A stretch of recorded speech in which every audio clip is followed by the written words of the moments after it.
ಸಂಡಿಗೆ ಈ ರೀತಿಯಲ್ಲಿ ಒಣಗಿದೆ. ಇನ್ನು ಸ್ವಲ್ಪ ಒಣಗಬೇಕು. ನಮಸ್ಕಾರ, ನಾನು ನಿಮ್ಮ ಸಂಧ್ಯಾ ಭಟ್. ಇವತ್ತು 2 ಲೋಟದಷ್ಟು ಉದ್ದಿನಕಾಳು ಹಾಗೆ ಒಂದು ಮೀಡಿಯಮ್ ಗಾತ್ರದ ಬೂದುಗುಂಬಳಕಾಯಿ ಇದನ್ನು ತಗೊಂಡು ನಾನು ಒಂದು ಸಂಡಿಗೆಯನ್ನು ಮಾಡ್ತಾಯಿದ್ದೀನಿ. ಈಗ ಈ ಬೂದುಗುಂಬಳಕಾಯನ್ನು ಕಟ್ ಮಾಡ್ಕೊಂಬೇಡ. ಈಗ ಈ ಬೂದುಗುಂಬಳಕಾಯಿನ ಕಟ್ ಮಾಡಿ ಇದರ ಸಿಪ್ಪೆಯನ್ನು ಹೆಚ್ಕೊಂಡಲ್ಲ ಈಗ ಈ ಬೂದುಗುಂಬಳಕಾಯಿನ ಒಂದ್ಸರಿ ಕಟ್ ಮಾಡ್ಕೊಳ್ಳೋಣ.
ಈಗ ಇದರ ತಿಳಿಲನ್ನು ತಕ್ಕೊಂಬೋಣ.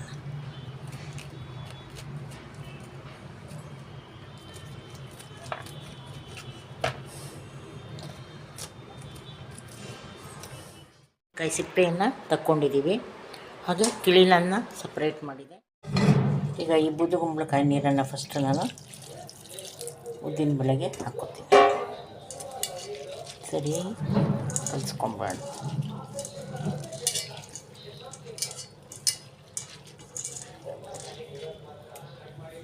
ಈಗ ಈ ತುರಿಯನ್ನು ಇದ್ರ ಮೇಲೆ ಹಾಕಿ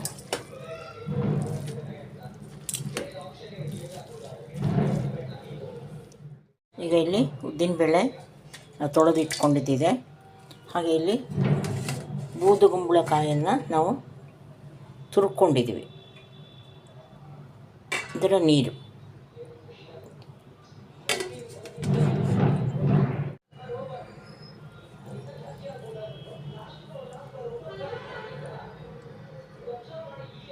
ಮುಚ್ಚಿಟ್ಕೊಳ್ಳೋಣ.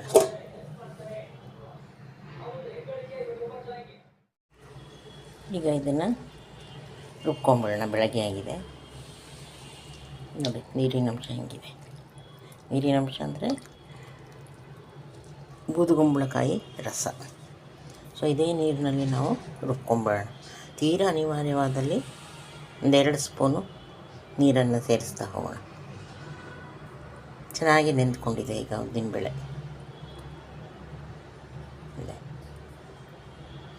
ಕ್ಲೀನಾಗಿ ತುಂಡಾಗತ್ತೆ.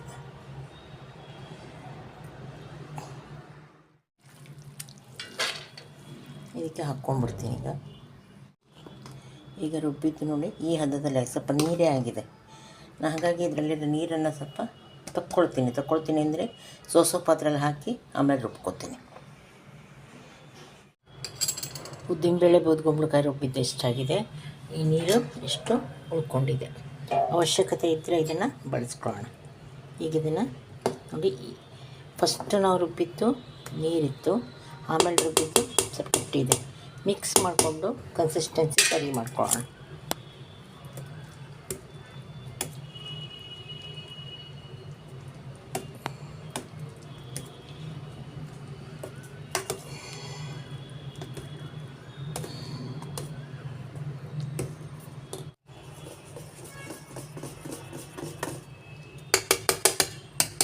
ಸಾಕು ಅನ್ಸುತ್ತೆ. ಈಗ ನೋಡಿ, ತುಂಬ ಗಟ್ಟಿನೂ ಅಲ್ಲ, ತೀರ ಮುದ್ದೆ ಥರನೂ ಬೀಳಲ್ಲ ಇದು. ನಾವು ಹಿಂಗೆ ಹಾಕಿದ ಕೂಡಲೇ ಅದೊಂದು ಚೂರು ಹರಡ್ಕೊಂಡಂಗೆ ಆಗಬೇಕು. ಹೀಗೆ ತುಂಬ ಗಟ್ಟಿ ಮುದ್ದೆ ಥರ ಬಿದ್ದರೆ ಸಂಡಿಗೆ ಕೂಡ ಗಟ್ಟಿಯಾಗುತ್ತೆ. ಸೊ ಇದನ್ನೀಗ ಒಣಗಿಸೋ ತಯಾರಿಯನ್ನು ಮಾಡ್ಕೊಳ್ಳೋಣ. ನಾವು ಮಾಡ್ಕೊಂಡಂತಹ ಹಿಟ್ಟಿಲ್ಲಿದೆ. ಇದನ್ನು ಸ್ವಲ್ಪವಾಗಿ ನಾನು ಈ ಬೌಲ್ಗೆ ತಕ್ಕೊಳ್ತೀನಿ.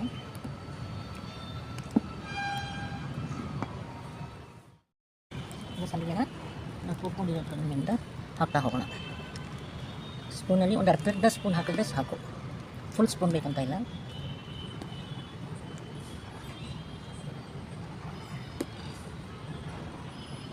ಇದು ತುಂಬ ಹಗುರವಾಗಿರುತ್ತೆ. ಒಂಥರ ಈ ಇದಿರುತ್ತಲ್ಲ, ಅರಳಿದ್ದು ಇದು ಮಾಡಿದಂಗೆ ಆಗುತ್ತೆ ಒಂಥರ. ಇದು ನೀರಿನ ಅಂಶ ಎಲ್ಲ ಬತ್ತಿ ಆಮೇಲೆ ತೆಳ್ಳಗಾಗುತ್ತೆ ಈ ಸಂಡಿಗೆ. ಕರೆದಾಗ ಉಪ್ಪೋದಿಲ್ಲ, ಆದರೆ ತುಂಬ ಟೇಸ್ಟಾಗಿರುತ್ತೆ. ಉಪ್ಪು ಖಾರ ಎಲ್ಲ ಇರೋದ್ರಿಂದ ತುಂಬ ಟೇಸ್ಟಾಗಿರುತ್ತೆ. ಸೊ ಇದನ್ನು ಹೀಗೆ ಬಿಸಿಲಿಗೆ ನಾವು ಒಣಗಿಸ್ಕೊಂಬಿಡೋಣ ಹಾಕ್ಕೊಂಡು. ನಾನೀಗ ಸ್ವಲ್ಪ ನೆರಳಲ್ಲಿ ಕೂತ್ಕೊಂಡು ಹಾಕ್ತಾಯಿದ್ದೀನಿ. ನಾವು ಸ್ವಲ್ಪ ಹೊತ್ತಿಗೆ ನಾವು ಕೂತಿರೋ ಭಾಗದಲ್ಲೆಲ್ಲ ಬಿಸಿಲು ಬರುತ್ತೆ. ಬಿಸಿಲು ಏರಷ್ಟರಲ್ಲಿ ಈ ಕೆಲಸ ಮುಗಿಸೋಣ ಅಂತ.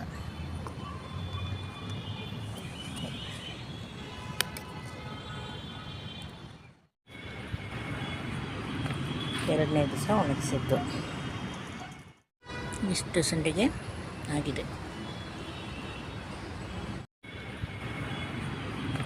ಎರಡನೇ ದಿವಸ ಒಣಗಿಸಿದ್ದು ಈ ಸಂಡಿಗೆಗಳನ್ನು ತೆಗೆದಾಗ ನಾವು ತಟ್ಟೆ ಒಳಗಡೆ ಹಾಕ್ಕೊಳ್ಳೋಣ.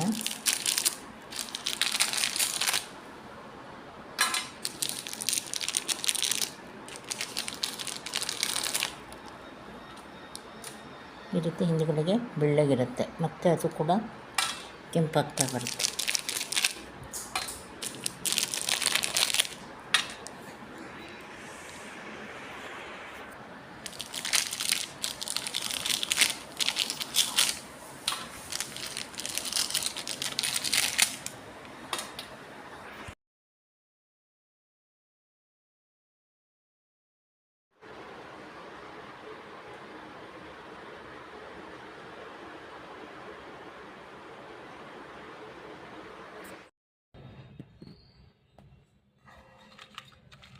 ಸಂಡಿಗೆ ಈ ರೀತಿಯಲ್ಲಿ ಒಣಗಿದೆ. ಇನ್ನು ಸ್ವಲ್ಪ ಒಣಗಬೇಕು. ಊದ್ಕೊಂಬಳಕಾಯಿ ಸಂಡಿಗೆ ಇದನ್ನು ಕರ್ಕೊತಾ ಇದ್ದೀನಿ ಈಗ.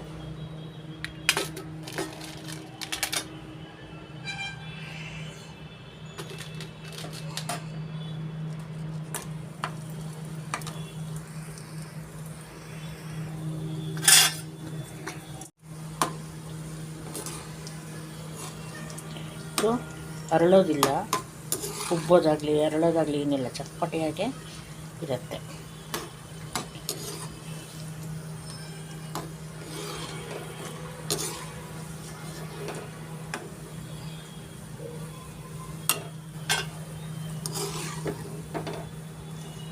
ಘಮ್ ಅನ್ನುವಂಥ ಒಂದು ಪರಿಮಳ ಬರುತ್ತೆ ಇದನ್ನು ಕರೆದಾಗ.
ಇಲ್ಲಿ ಒಂದು ಬೆಳ್ಳುಳ್ಳಿ ಚಟ್ನಿ ಮಾಡ್ಕೊಂಡಿದ್ದೀನಿ.